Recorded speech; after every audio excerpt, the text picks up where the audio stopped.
The story of Barbaro has been well documented through television specials, books, and even a motion picture. The undefeated thoroughbred won the 2006 Kentucky Derby by the largest margin in 6 decades. Barbaro wins by 7. Only to shatter his right hind ankle just strides out of the gate in the Preakness. Less than an hour later, he was on his way by ambulance to the University of Pennsylvania's New Bolton Center, where the next day, he spent more than 6 hours in an operating room to stabilize the joint with 23 screws and a metal plate. For most of the public, those whose contact with horses is limited to pony rides, Barbaro seemed on his way to recovery. But those who know about horses knew the truth. Barbaro's real fight for survival began the moment he woke up from surgery. Through the summer, fall, and winter, the last 3 seasons of Barbaro's young life, HRTV documented his fight through a series of interviews with veterinarian Dean Richardson, the man who helped him through the battle to live against an uncompromising foe. Barbaro was never out of danger from the disease that would ultimately be the deciding factor to end his life. It was a threat that was present at the start, so ominous it was included in the very first press release put out by New Bolton, the first day after his initial surgery. Laminitis, an excruciatingly painful inflammation of the inside of the hoof, was no stranger to the destruction of champions, Secretariat and Sunday Silence among them. Barbaro seemed to hold the threat at bay. In much the same manner he held off his competitors. The daily updates issued by the university became so mundane that by mid-June they were now issued weekly. Everything was progressing better than anyone had hoped. On July 3rd, Barbaro's cast was changed for the second time. But 3 days later, the colt wasn't comfortable and the cast was changed again. The July 6th briefing also reported an abscess in his uninjured left hind foot. And with it, the dreaded word reappeared. The first time since the week after the injury, the possibility of laminitis was raised.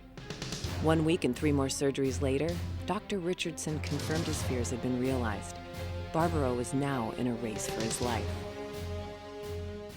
The most feared complication from the outset for this horse was that he would develop laminitis on his good foot, and the horse has suffered an acute, rather severe bout of laminitis in his left hind foot. And I know there's a lot of wild speculation that the reason we were doing this is because the horse is being put down, humanely destroyed, euthanized, whatever word you choose to use. Right at the moment, that's not the case. I don't want to put a percentage on it. I would say poor. I'd be lying if I said anything other than poor. It's very guarded at this point. As long as the horse is not suffering, we're going to continue to try. We think that if we can keep him comfortable, it's worth the effort. We're putting a lot of work into this horse. Everyone is, so I think that might make a difference. I'm not going to try to sugarcoat this. This is still a long shot, but the factor that's involved here is as long as he stays comfortable, we will try.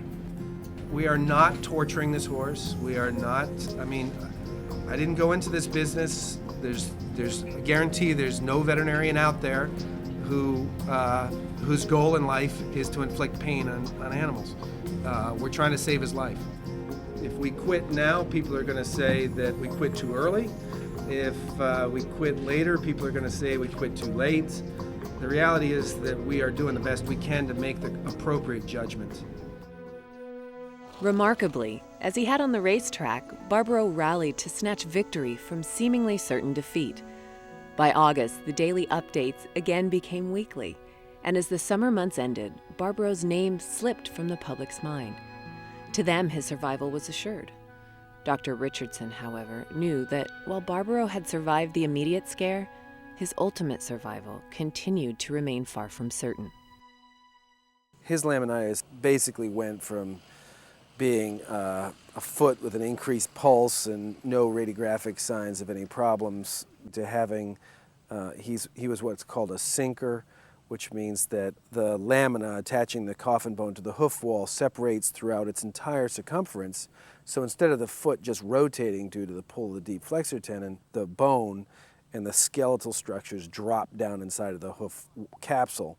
His hoof wall was unattached from his coffin bone over 80% of its circumference. So that's what I meant by a very severe case of laminitis. There was nothing attached, which basically left us with no options, that if we were going to treat him, the only option was to do the radical hoof wall resection.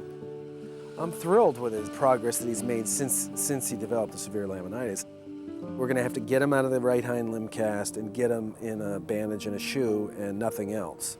If we can get to that point, then it'll be, the next step will be getting his left hind foot to grow to the point where it's a reasonable structure that can be managed over a very long period of time. Expectations aren't what you deal with in my field.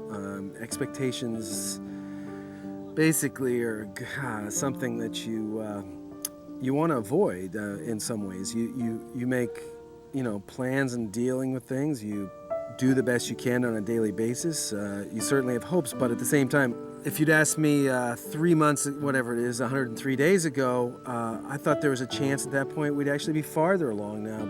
And I think we would be if he hadn't had the setback with his laminitis, which was a major, major disappointment and a catastrophic event in a lot of ways.